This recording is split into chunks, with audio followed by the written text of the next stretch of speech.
Hi, this is the fellow passenger speaking. In this video, we are going to talk about a Max4Live device called Opal made by Fors. I think that's how it's meant to be pronounced because it's made by some Swedish people. Fors means stream, spelled F-O-R-S. The guy who developed this was the developer for Elektron's Model Cycles. There are some similarities, but I wouldn't say they are the same machine. But I'm considering selling my Model Cycles, and that's part of what we will be exploring in this video. What you're hearing just now is just made using Opal, no other plugins or anything. If you know my videos, you can sort of hear that this is sonically within the territory that I enjoy being in. I would say this is perhaps the best built Max4Live device that I've ever used, but I don't have that many. And certainly my own capabilities in Max4Live is nowhere near this. I'm going to stop that for a moment and possibly let that reverb tail off a bit.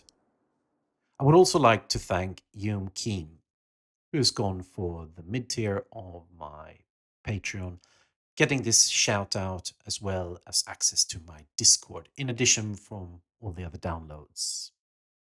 I hope I got your name right. This is not going to be an in-depth tutorial, but I will give you an overview of what the plugin does. And if you want to dive in really deep, I recommend Fors' own walkthrough. It's a few hours long, but if you really want to get under the skin of this plugin, I thoroughly recommend it. So I hope this video acts as a teaser, but I also have to say that I have not been in touch with Fors. They have not supported me with anything. This is just purely my opinion. I purchased it with my own money, so it's no financial interest as such. I just really like it, and sonically it suits the type of music that I do. So if you're new to this, I'm just going to clear this. I'll ditch the Fors instance that I had. So I've got it here somewhere, I think. Is it here where I put it? No, I got it here in my user library. Takes a moment to open.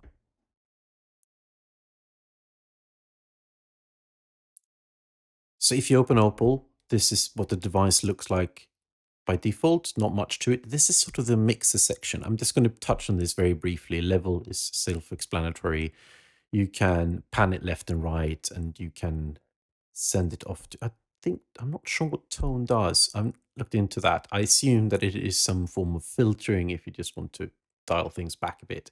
And this down here is the built-in reverb. But if we open the editor, that's where the magic happens. There's a couple of things I want to say about this. The Opal plugin is almost like a groove box in its own right. It's got 4 different sound sources plus the reverb effect. If you're familiar with Elektron products, I would say that these different sound sources that we got here in the middle, they are the equivalent to machines. They're using different synthesis methods to produce sounds. You can run them within this framework here, which has got a sequencer on the left, and on the right-hand side, you have the parameters for each machine, which we are going to have a brief look at and what they are.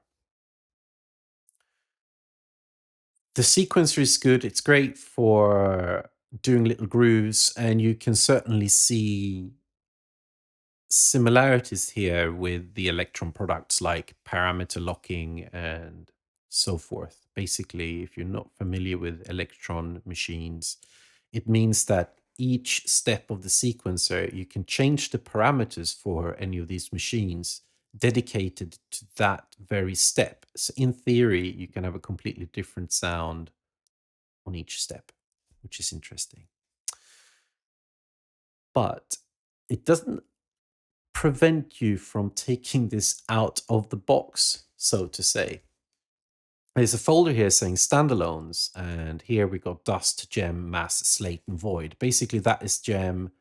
I think that is the mass, the second one, and here's dust, and here is slate, and void is the reverb. And you can use them as standalone plugins if you want to sequence them using Ableton or some other Max4Live sequencer, and there is power to that. There are pros and cons by using both. I would say if you're using it within the box here, it's a nice little groove box and you can do a lot in there. And sometimes limitations can be really good for creativity, but you can also look at it the other way around. If you want to use the great reverb, or if you want to modulate the hell out of some parameters using expression control or something like that, you can't do that within the plugin. So we're going to look a little bit at both. I fear that this video could easily get long because I just get lost in the sounds because I love them so much. But I'm going to give you a little brief overview, and why not start with talking about the different, I'm just going to call them machines, using some Elektron language. I'm going to talk about the sequencers in a bit, but let's just talk about the different engines here. So the first one here is the GEM, is a 2FM operator, which is great for, you can make bass lines and things like that, but it's also really good for making a good, nice kick drum.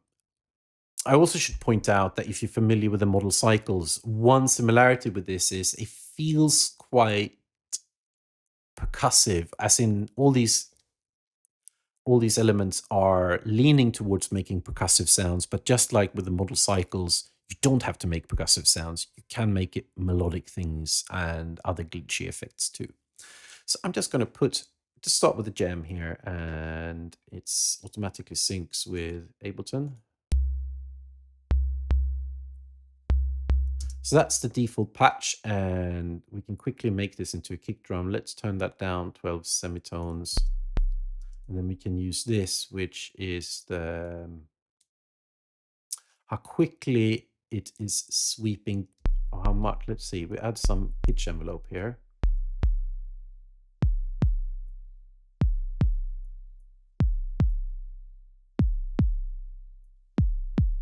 We're getting into some, let's turn the volume up on that again. That's quite a heavy kick drum. We're not even doing any FMing thing.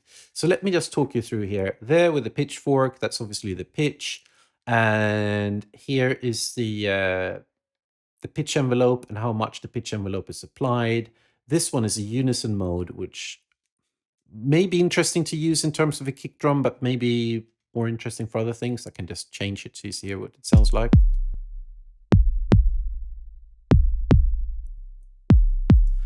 It sounds interesting. It perhaps makes the kick a little bit more or less defined. Now we see there's no FM going on here. This is a representation of the waveform. If I turn the modulation up, you can see how the FM is applied.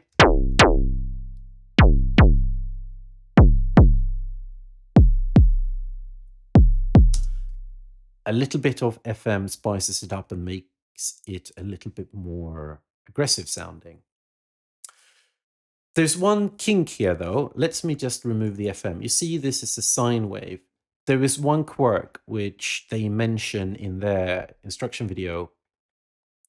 Even though it looks like the sine wave starts at the 0 point, it actually doesn't. They have deliberately made it start up here at the high point, I think, or if it's the low point, I think it's the high point, because that introduces a click at the beginning, which is good for percussive sound. Like if you're making a kick, you want a little bit of a transient at the beginning.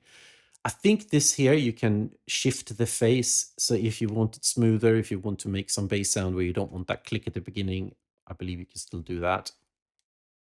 Here is ratio. That is for the modulating frequency in this FM context. By the way, if you're new to FM synthesis, I'll put a link in the description. I've made a really short video. It's just a few minutes long, explaining the basics of FM synthesis if you are new to it, so to say. So I'm going to make an assumption that you know the basics of FM synthesis. So we got the modulating signal, which is the carrier signal, which is the signal that you hear, and the modulating signal, which is affecting the carrier signal. So here you set the ratio of, so if we just introduce a little bit of FM here, if we change the ratio, that's basically the pitch of the modulating signal. Pitching that up, you can fine tune it. So, I don't know what this is. I think that is the phase maybe of the modulating signal. Contour is the volume envelope for the modulating signal, which is really powerful when it comes to making percussive sounds, because adding a little bit of FM is going to add transients, higher frequencies. But if you take a kick drum, let's say an 808 or something, which has got a long, round, smooth tail, you may just want to have some transients right at the beginning of the sound, so you get the punch, and then you won't have the bass ringing out after. So we can, even though...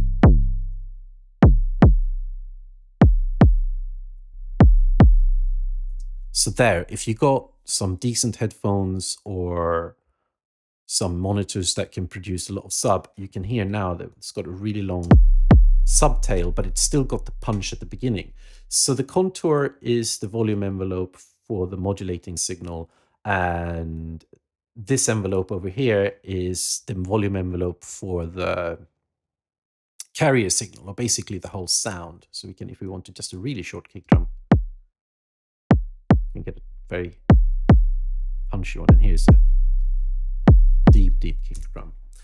FBK is feedback, and that is the modulating signal feeding back into itself, which will add even more harmonics, and it will sort of start sounding noisy if we turn that up.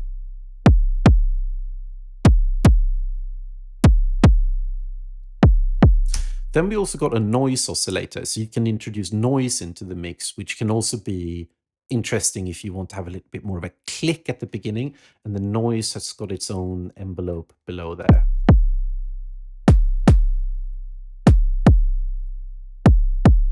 So a great kick drum designing tool, this.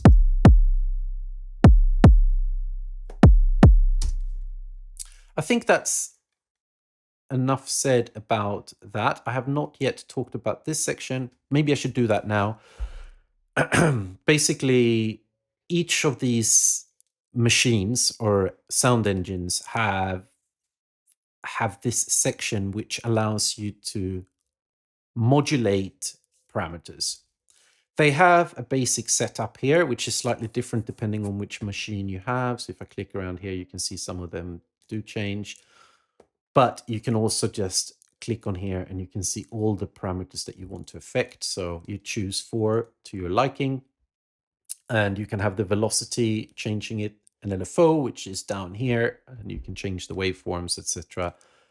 I think that, which looks like a download button, I think that is resetting the LFO every time the sound triggers. So if you want to have a bit of continuity, but don't take my word for that. That might be best to look up in the manual. And then we got an envelope, which is set here if you want to have something controlled with the envelope, and then random. So every time the sound is being played, it generates a random value, and you can say that that's affecting something. So let's do coarse ratio. Let me just go back. I'm going to make the coarse ratio. This is for the modulating signal to change the pitch. So if I turn random up here,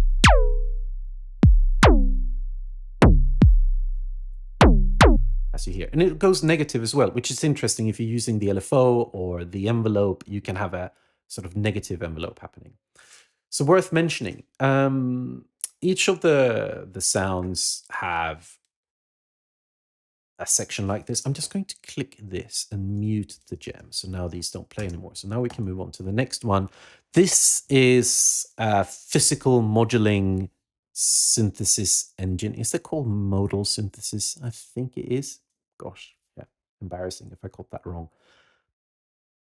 Which I think works as if you're having a, is it an exciter and a medium? I don't know what it's called. Like imagine like you have a drum and you have a drumstick, or you have a violin and you have a bow. So one causes the other to vibrate to create a sound. And this is simulating that. And by that, I don't mean that it creates realistic. Well, you can probably get close to some realistic sounds, but don't think of it in this context, because it's just using that idea that there is a synthetically or a virtual drumstick and a virtual drum. It doesn't have to be a drum, and you can simulate quite interesting sounds. It's got a noise generator with a high pass or low pass filter. Here's the noise level, how much noise you want to introduce. Or am I saying the right thing? Yes, it is noise. And it's also got a volume envelope here. Form changes stuff. I'm not sure. And also resonance, because yes, yeah, is it an exciter and a resonator? Resonate, I think that's what it's called. A resonator is the, like, how much, whatever the drum or the violin or whatever, like how much it's resonating. So that's important. I'm just going to put a few notes out.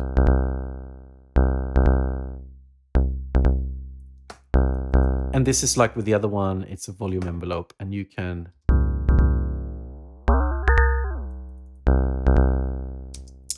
and again, this has got pitch up here. It's got the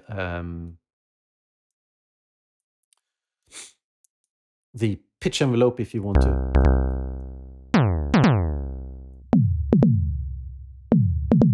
You can also use that to create a kick drum if you want to, or just.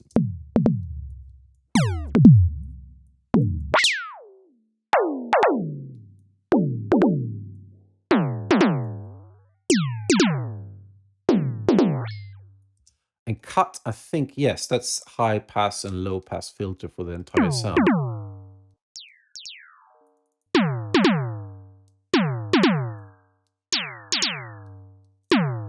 I suppose the left-hand side is low frequencies and the right-hand side is high frequencies.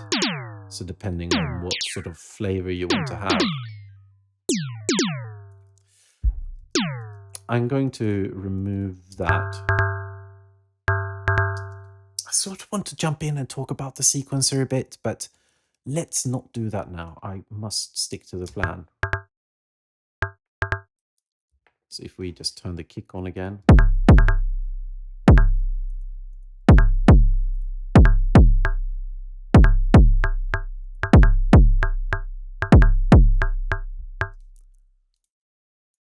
Make this a little bit softer.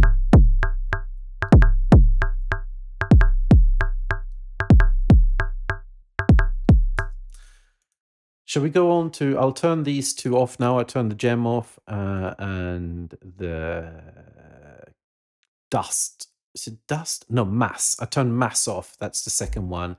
And then we go on to dust, which is a type of granular synthesis. I think it's called pulsar synthesis. You can look it up, but it's some sort of granular synthesis, and it introduces a lot of noise, and it's also got a bit of FM happening here. It is a great tool for making hi-hats, snares, claps for a specific reason. I'm going to show you.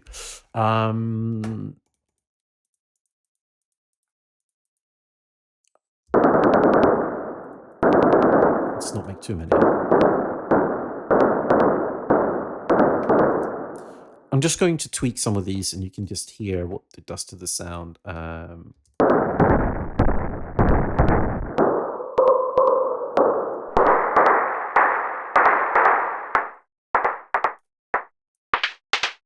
Introducing some FM.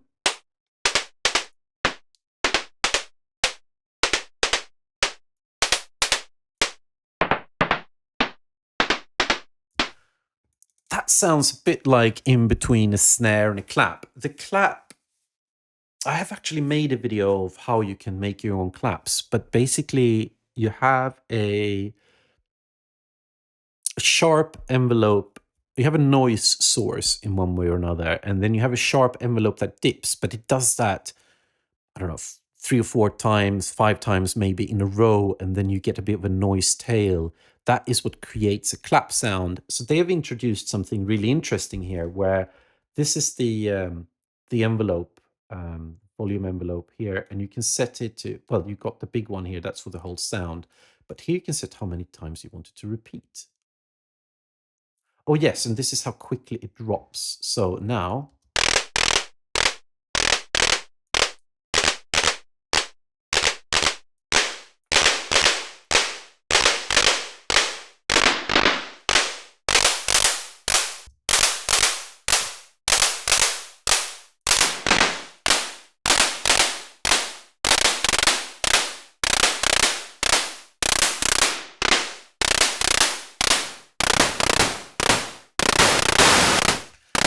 anyway, I think you get the idea. You can make some sort of clappy sounds. I'm just going to make a little.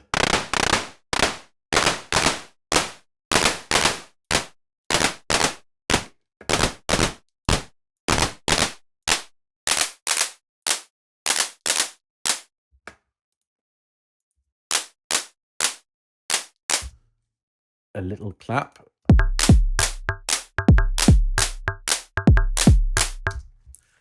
Okay, you get the idea with those. Now we go into the next engine, which is called Slate.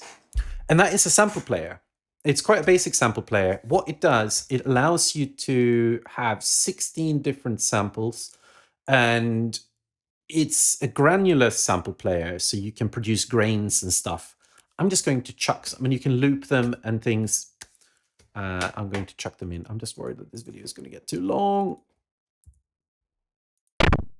I'm just going to, oh, I've got some glitchy samples that I've made, which is nice for making percussive things. Come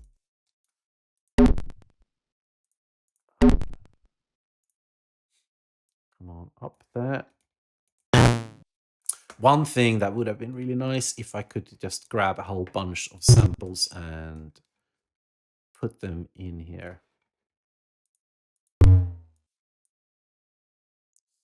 Rather than having to step and do them one by one. But maybe that's just me being lazy. I don't know. That's interesting, that sound.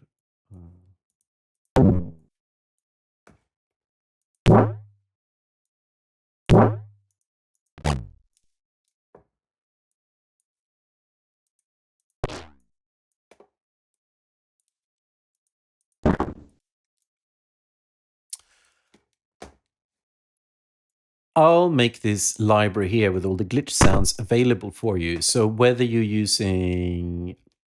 No, let me rewind. If you can support this channel, sorry for doing this little plug, but it means a lot to me if you could support this channel. If you sign up to my Patreon, you will get access to this library here, which will give you 128 different glitch sounds, whether you're using them with Opal or whatever sample player that you want to use. If it's the one in Ableton, you will get access to them. So you can do something similar with this. Quite useful, all these little clicks and things. Just one more sound. So here, actually, if I just put one out on every single note here, maybe not every single, I'll just do that. And then we go into here and we say, go into this section, the modulation section, and we do sample slot. And sample slot is basically, when we set that to be random, that's basically this section here. So it's going to pick a different sound every time. And then we can manipulate that.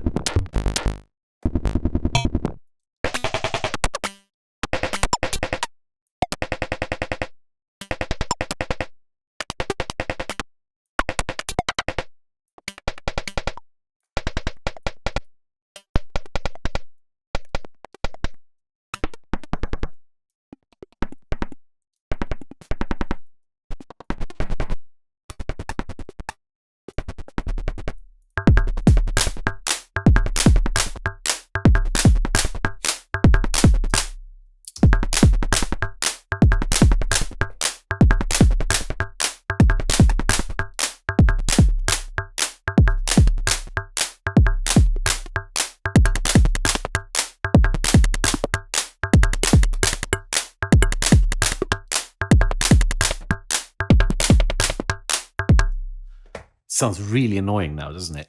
But we're going to get into the sequencer in a moment, and then we can spice things up quite a lot. The last thing that let me just turn some of these sounds off. Let's just keep the clap, because that will be easy to demo. So if I go into here, this cube down here, you can apply the effect. The built-in reverb, which is this section here.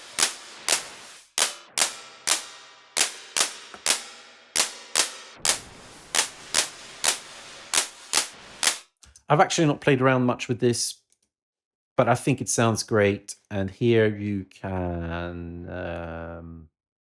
also use this in the sequencer context. And that is a nice segue into the sequencer. Let me see, turn all these sounds on again.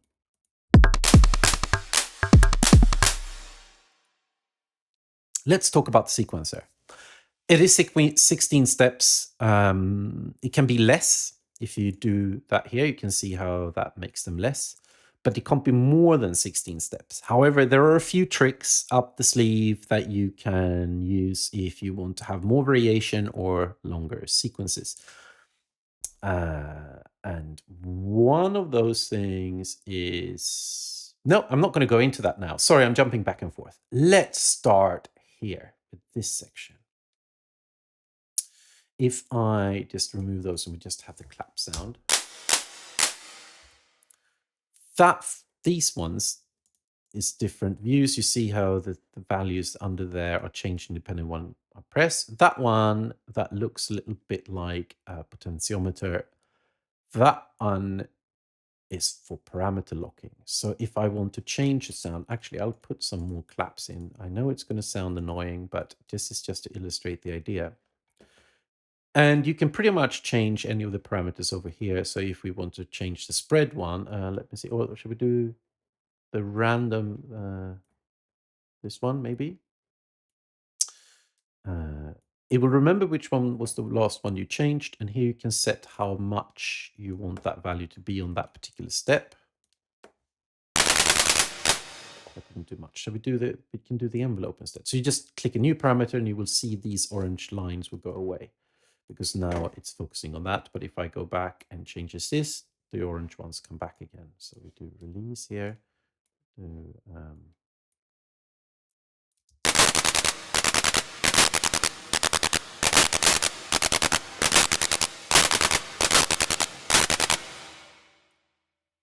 What should we do?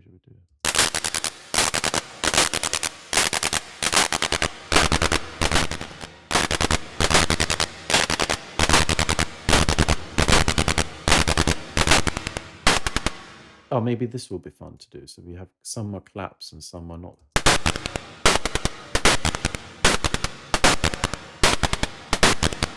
I think you get the idea with the parameter locking. The second one, you can set which note it is playing. So that's perfect for melodic stuff, but now we've got a clap, so we're not going to do that. But you see here, by default, this one happens to be a C6, but you can change that to whatever you want it to be. That one, the percentage is how likely that step is playing. So if we turn some of these down, we're going to have a lot less intense clapping going on. It's going to be a little bit, perhaps more a bit palatable to listen to.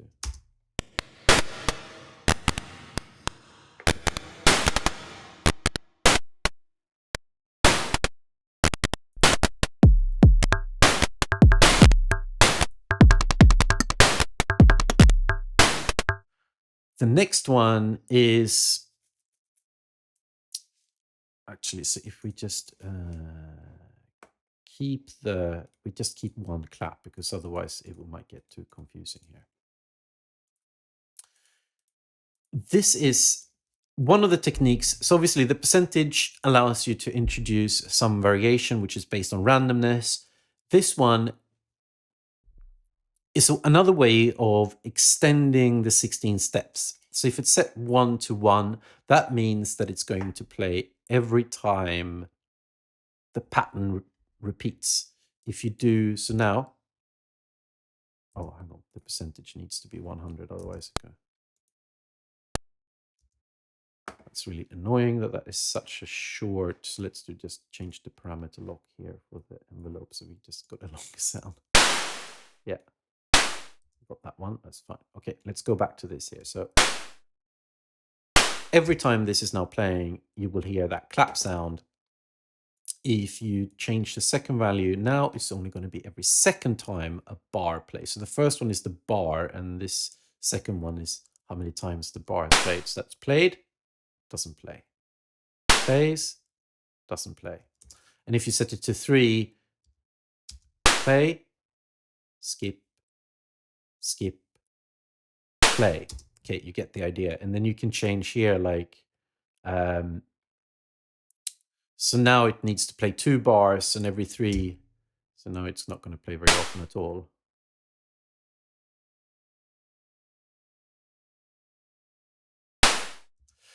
So you can change that if you want to have certain sounds that just play very rarely. And if you double click, it will reset again. The next one here is, now it's going to play every bar, but this is, I think this is ratcheting. It's not quite ratcheting because it's not repeating the same step. It's just playing the step multiple times. So if now it's playing it only once, but when it reaches that step, now it will play twice or more, 3 times. I'll just change that. Let's change that parameter lock again. That's easy to hear.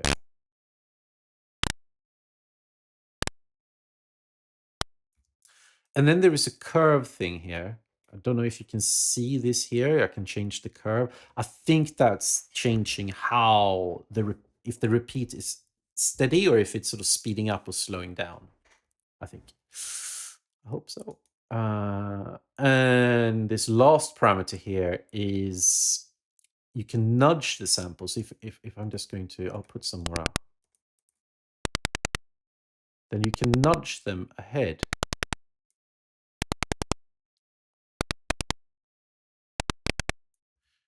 So it allows you to sort of, did you hear that? You hear when it gets to this beat, it doesn't sound steady anymore. It's because I'm nudging the playback time slightly forward rather than playing on the beat. It just delays it a little bit. So this is a way you can add shuffle to your beat. I'm just going to set that back.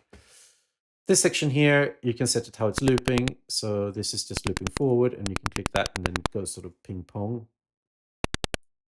And this section here is how you how it's syncing to the tempo in Ableton. So I think now it's sort of set to 16th notes if this is 1-to-1, and this here is obviously how many step length.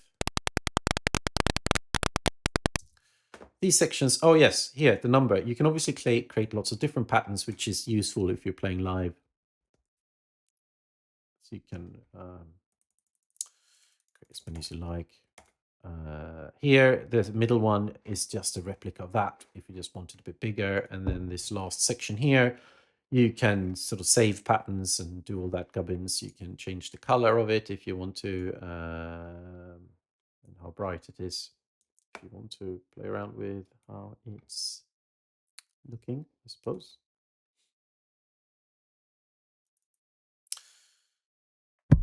That was a very quick walkthrough of what this does. And the next thing I'm going to do, I'm just going to ditch this. And I'm going to use them standalone because I think this is such a good machine. And this is also why I'm just going to talk a little bit about the model cycles and the pros and cons and the comparison between these, because they are not the same. I think Model Cycles has it got 6 different machines? At least it's got 6 sounds that you can play at the same time. It's obviously a hard piece of hardware, and you may enjoy that tactile experience. And also, if you're playing live, that you're not staring at the screen. I understand all that. I get it. And I got one, and it sounds good. Don't get me wrong, it sounds good. But I would say one of the biggest issues I had with Model Cycles was that I think the Elektron workflow never quite, like, if I leave an Elektron machine, I got that one and I also got the original machine drum. If I leave them a little bit too long, I really have to get my head around them again. They don't come naturally to me. Also, with the Model Cycles, as opposed to the machine drum, because I think that's a different beast, but Model Cycles, it sounds very clean. It sounds very much like software, which is not necessarily a bad thing. It's just that it becomes less relevant as a piece of hardware. So if I would sell my Model Cycles, I would certainly save some money, and I would save space in the studio and a little bit more, even though there's not loads of cables, but just sort of cable management and that sort of thing. So that's why I'm sort of considering selling my Model Cycles, because even though they don't sound the same and the machines are not the same, but they are in the same territory of making FME type percussion things. And I think it sounds damn good, this Opal thing. And it comes more naturally to me, and it also allows me to use things like expression control and Max4Live devices to control it, which is valuable to me in my quick workflow, and especially if I do some stuff in Ableton, it's good. So I'm going to do that now. So I wouldn't say that Model Cycles is not a bad machine. It is great, and if it suits your workflow, then go for it. But in my mind, it sounds very much too much like software. And if I'm going to use software anyway, I'll have this in the computer, I have it in the laptop, I have it with me. So I'm leaning towards this. Great. By the way, I think it's unlikely that anyone from Fors would listen to this, but if they do, I want to talk to you. I would like to feature you in an interview because I wonder why you made it. I got a feeling that you are maybe interested in IDM music based on the type of sounds you make with it. Anyway, let's just use this as standalone sounds. Let's do another kick drum here. So you can see if you drag them in like this, they are just you just get this portion of the sound.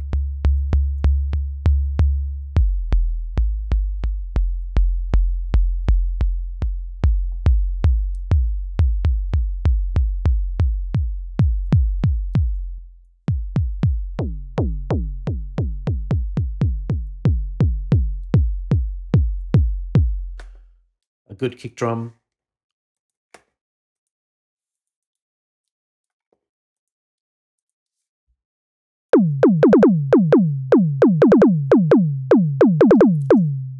A little bit too much high pitch.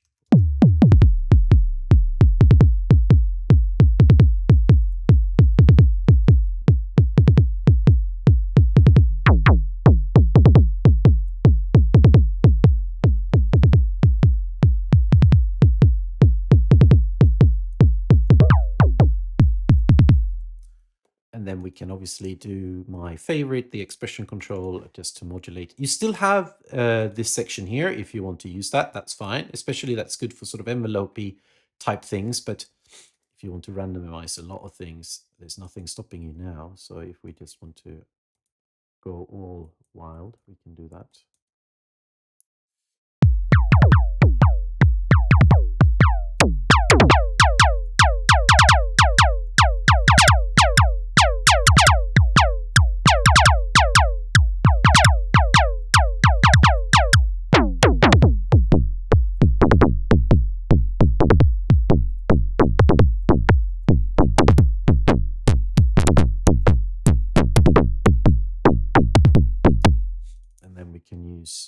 These chance things here so we don't get too many kicks. First one we want. And then we can use a dust. That's the snare one. And then just make some.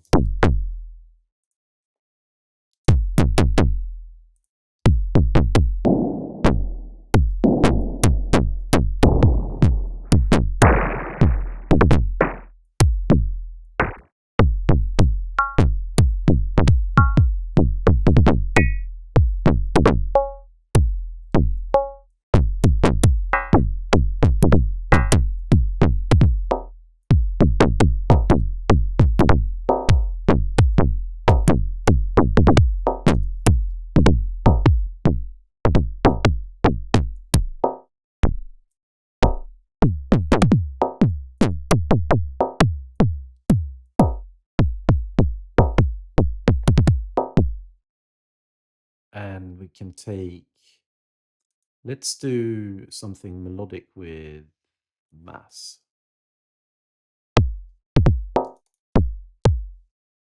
Do this a little bit longer.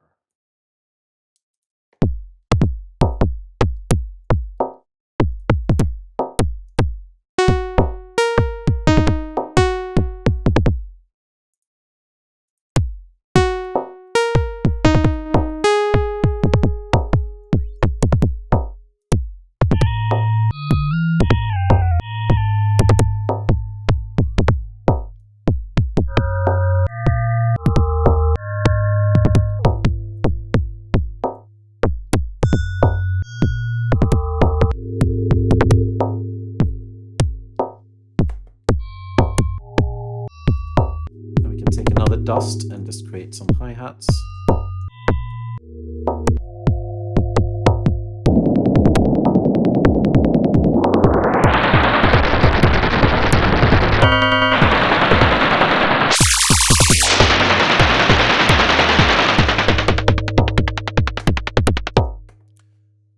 Let's do some filtering on this. So I'm just going to add this would have been very useful in this one, I think, to have a high pass filter.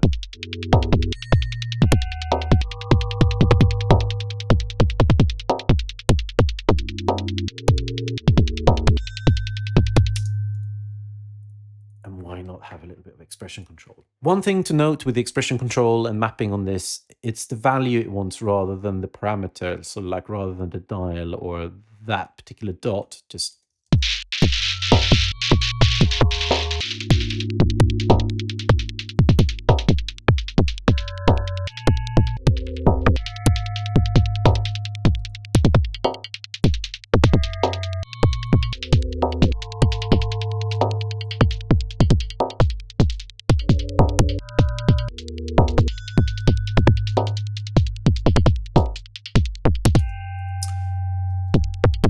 it's difficult to say which one is my favorite. I think between Gem and Dust, I use them more than Slate and Mass, I think. Let's do another Gem.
And now if we group that and let's do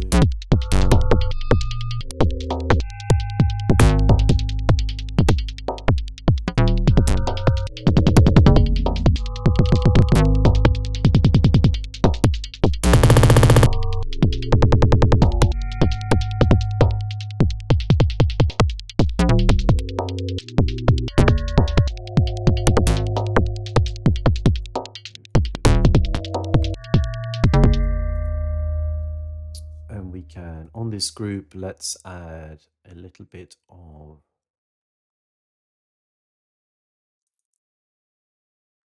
what am I thinking of? I am thinking of shifter. And then we let the kick drum modulate the chorus, maybe. And then we set a delay.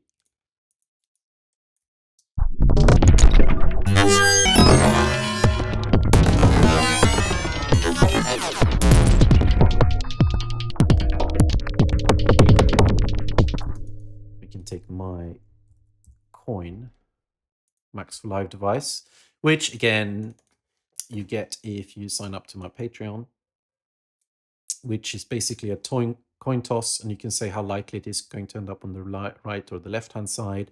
If it ends up on the left hand side, it will generate a random value between these two, whatever you set them to. So I'm going to set them to quite, well, 0 in this case, and set this to quite high. So occasionally it's going to drop on this side, and then I'll map that to the dry wet on this thing here. So occasionally we're going to get these bursts.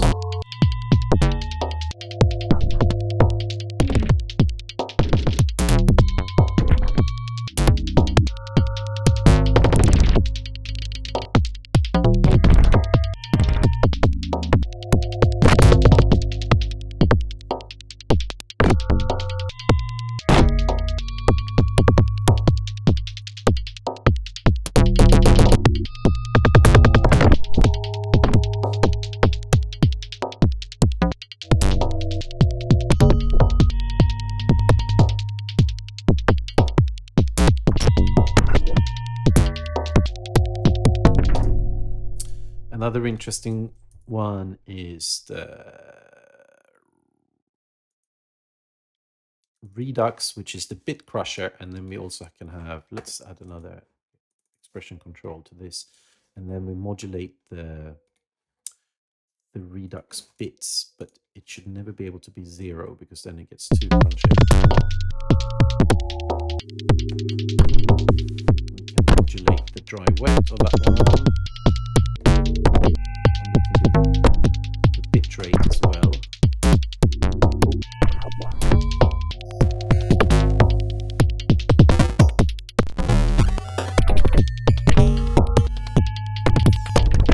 So a bit of easing to them.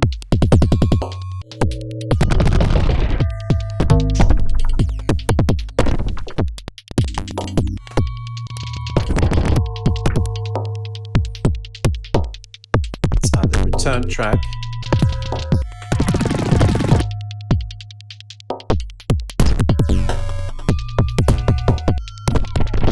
We add the void thing here to it.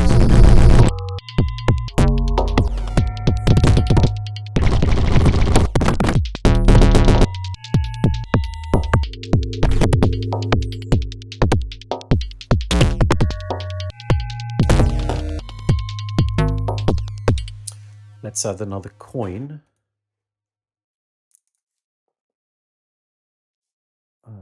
The coin, this one. No, let's not add it there. Let's go to the snare and we add it there. No, I'll just add another coin here. And it's going to be usually the low side, but when it goes on the other side, it will just send some.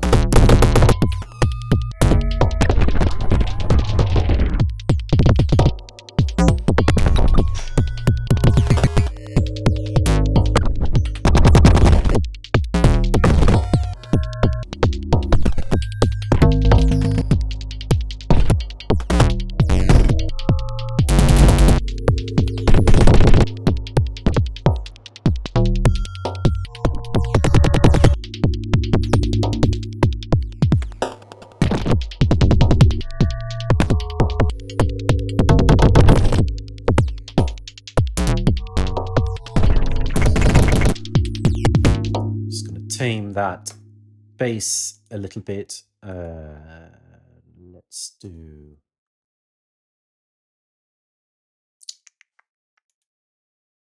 A little bit of Q3.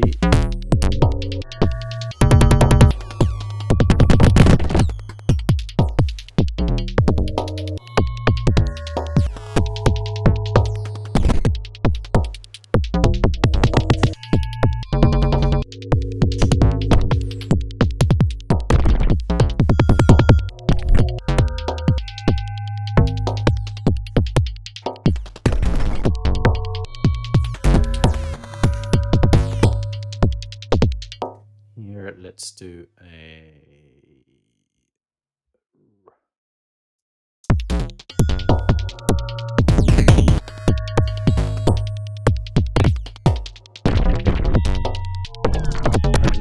OTT.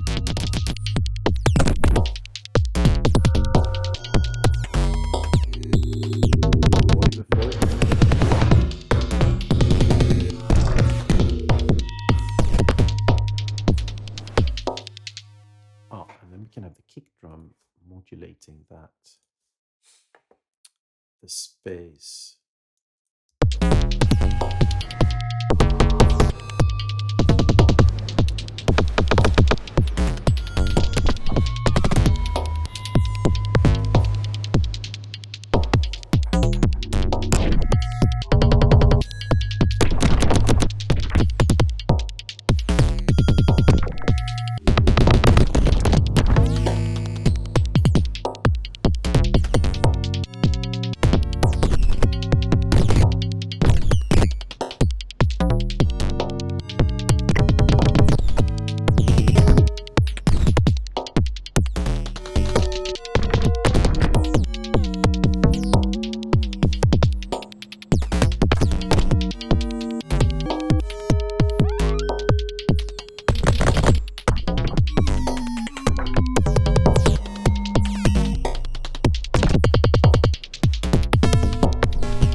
Okay, I can go on doing this forever. I love this machine. I think you should check them out. Again, I'm not sort of being paid to promote them. I've not been given anything by them. I've purchased this. I think it's very reasonably priced for all it can do, and I thoroughly enjoyed it. So if you do too, check them out. I hope you found this inspiring. So again, I'm going to give you, if you sign up on my Patreon, along with all the other stuff that I've released previously, you can grab that sample bank with 128 glitch sounds. I'm also going to take this track, I just render out a loop, but I also render out the individual stems. So even if you don't have this, you can play around with them and maybe cut up and make your own track out of it. Thank you so much for watching, and I'll be back soon with some new stuff. Thank you. Bye.